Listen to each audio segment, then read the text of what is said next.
The UFC makes its debut in Rotterdam this weekend for UFC Fight Night 87 with the main event of Alistair Overeem versus Andrei Arlovski.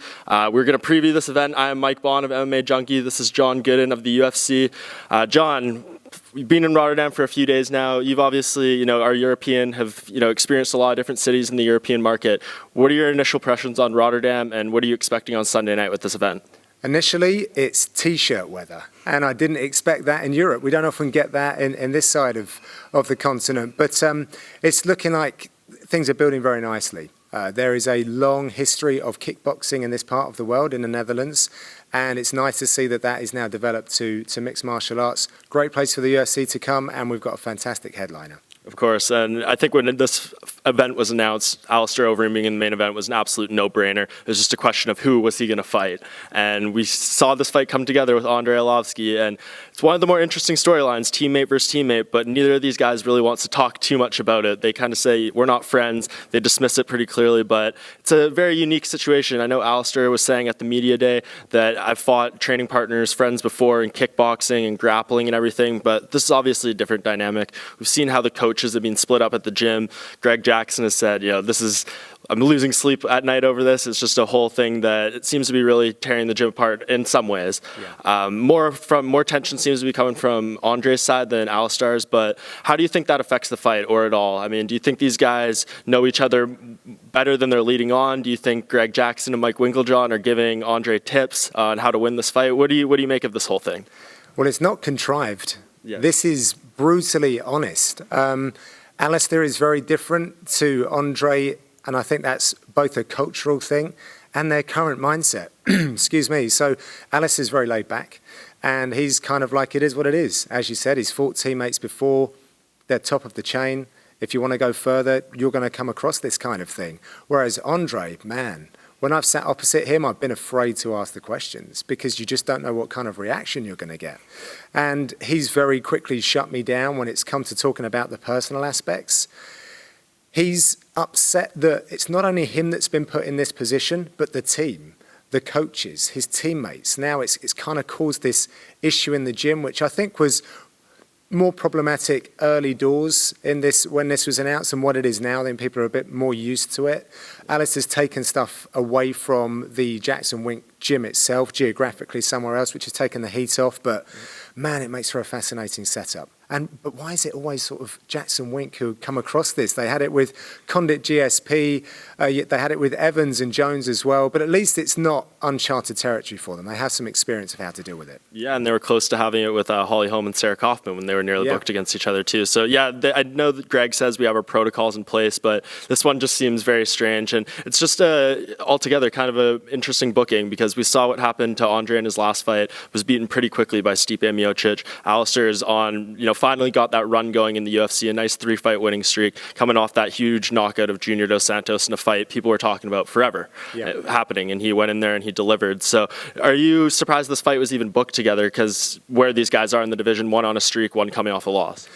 Well, scheduling plays a big part in this, so it's who's available. And I think you did an interview earlier on where Overeem was saying that Velasquez was available, but maybe slightly injured at the time or coming back off of an injury.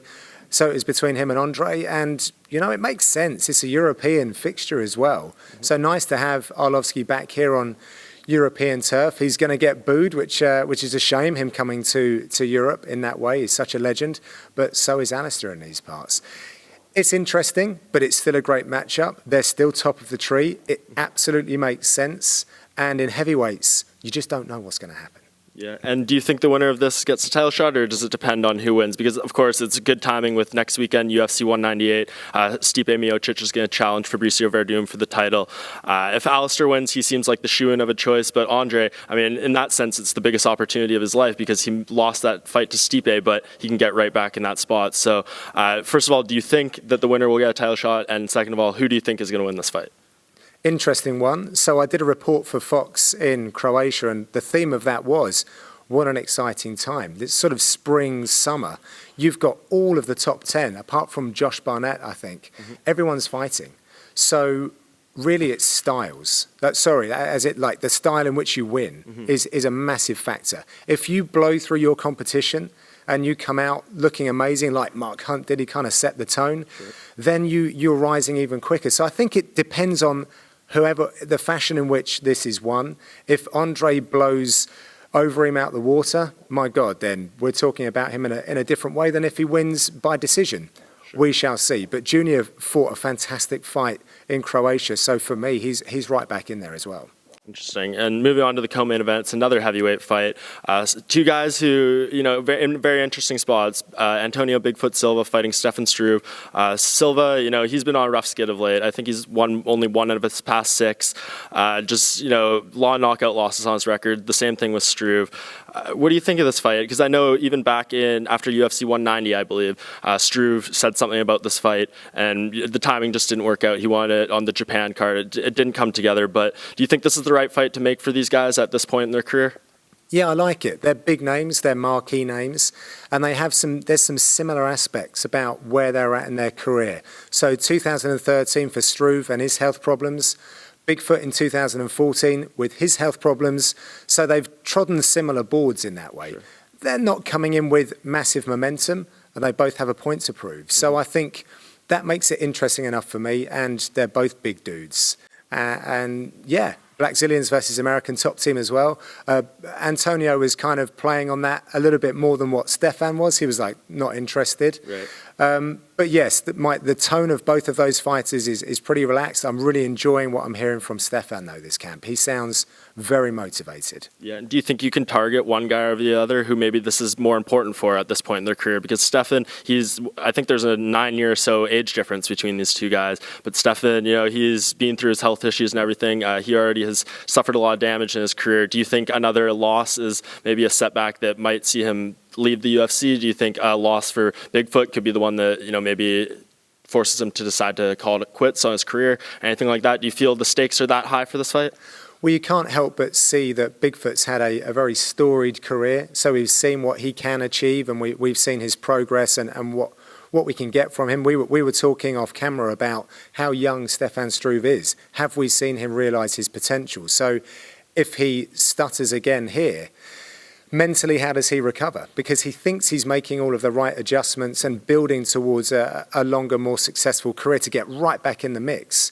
So if he falls down a couple of rungs, how does that hurt him? How does he come back? So that's where I would be looking at this post-fight. Certainly, yeah, definitely an interesting matchup. And finally, the third fight from the top on this card is a welterweight fight that I think a lot of people are very excited for. Albert Tumanov fighting Gar Nelson. And it's kind of a similar storyline as the main event, not with the teammates, but in the sense that Tumanov is on a long winning streak. He's looked great. And Gar Nelson's coming into this fight not just off a loss, off a very dominant loss. I believe there was some 30-26 scorecards in that Damian Maia fight. So I'm a little surprised that the UFC put this fight together, but it's also a very interesting matchup of striker versus grappler. In some sense, Gar Nelson told me today that he thought it was even more simple than striker versus grappler. So what do you think of this fight? Do you think it's a good test for Tumanov coming in? He just beat Lorenz Larkin, who's obviously a striker, and now he's going up against a very talented grappler. Even though the fight with Maia didn't go Nelson's way, he's still elite on the ground in that weight class. So what do you make of this matchup? Do you think it's a good test as Tumanov looks to continue this streak, and he seems like a guy a lot of people are excited for in this division? Yeah, and excited for in Europe. So on UFC Breakdown, we kind of discussed this point. You have Tumanov, who is almost mimicking that kind of momentum that we were talking about with Gunnar Nelson a few years ago. He's really accelerated through. He's got this streak going. He's looking excellent. His boxing is within his family. I think his cousin's like an amateur world champion. His dad's his coach. Then you have Gunnar Nelson. His dad is very much part of his setup, and he was this phenom on the ground. So these two very different paths, if you like, are starting to come together. But Nelson is now on the back foot. Having said that, things weren't great for him before that camp. I think in the days moving up to it, Gunnar is the kind of guy that seems to be affected by things very quickly. And if the flow isn't there and the flow goes against him, we're not going to see the best Nelson.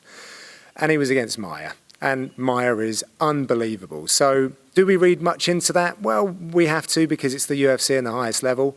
But Tumanov is not Damian Maia.